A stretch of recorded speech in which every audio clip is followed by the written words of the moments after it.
The Russians say they target military facilities here in Kharkiv, but every so often, these turn out to be hotels and homes.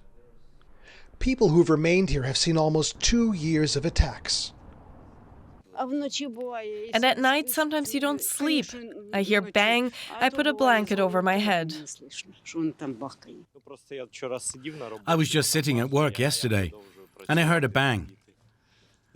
And I just kept working. I mean, there's nothing left to touch me inside.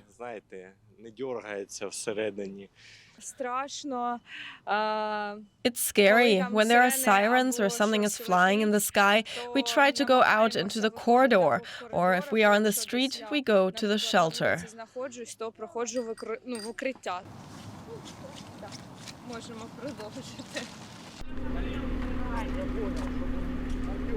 This is how a quiet night watching television ended for an elderly couple living here in Kharkiv.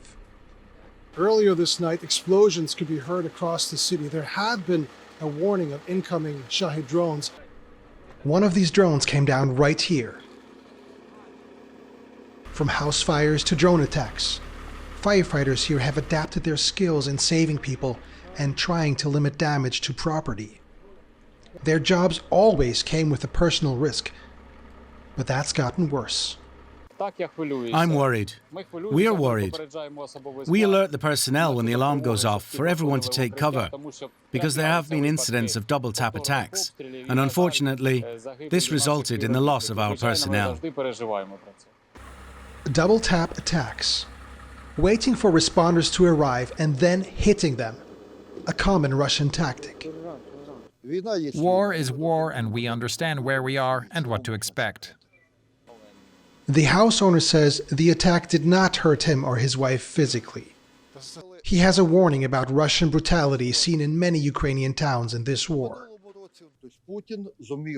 Putin managed to raise a generation that takes pleasure in killing people.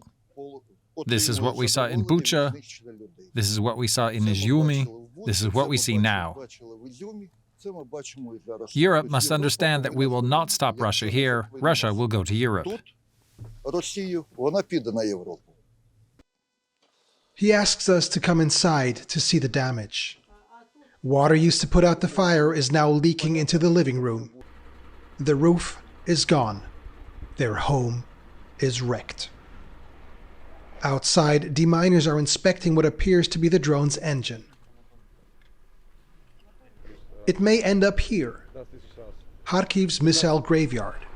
It's full of pieces taken from attack sites. Russia tries to overwhelm air defenses by sending lots of drones and missiles at the same time. This is part of the fuel engine of an S-300 missile. This is the rocket that is most often fired at Kharkiv. Being so close to the Russian border, it's about 40 kilometers away, adds to the danger. The S-300 missile takes 50 seconds to reach the target from the moment of launch. This is not always enough time to launch the system to shoot it down. Russia has thousands of them. To take them down, he says, defense forces would need modern anti-aircraft systems like the Patriot. But they're in short supply around here. It's air defense? Maybe yes, maybe hitting region. Ukraine says it's doing what it can to protect against these air attacks. But the more pressure Russia exerts, the more will get through.